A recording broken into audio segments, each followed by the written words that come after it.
All right, welcome back. We are following some breaking news as we're learning that Spirit Airlines is preparing to shut down. Here's what we know. Spirit Airlines is preparing to cease operations after failing to secure a $500 million government lifeline. And to go a little bit deeper into this, the budget carrier had sought to finalize a $500 million government lifeline before running out of cash, but failed to win enough support from certain bondholders and officials to secure the funding needed to stay afloat. And we also know that Spirit has struggled with losses for years. The airline filed for Chapter 11 protection in November 2024 and again in August of 2025.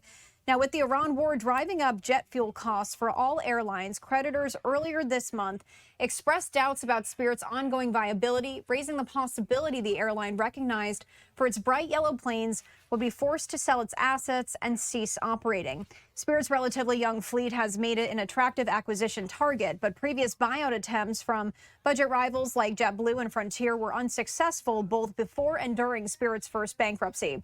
Now, President Trump weighed a taxpayer-funded takeover of Spirit Airlines with the intent of reselling the struggling budget carrier after oil prices drop.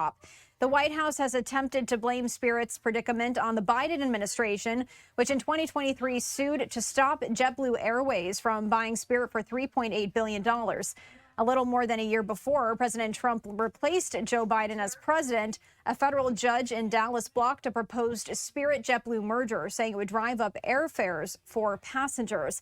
So we wanted to share this breaking news here with you. As we are learning now, Spirit Airlines may shut down after failing to secure this $500 million bailout. The airline has struggled with losses, bankruptcies, and rising fuel costs. Failed mergers and political disputes have added to its challenges. Any more developments on this story we'll bring to you here on Live Now from Fox.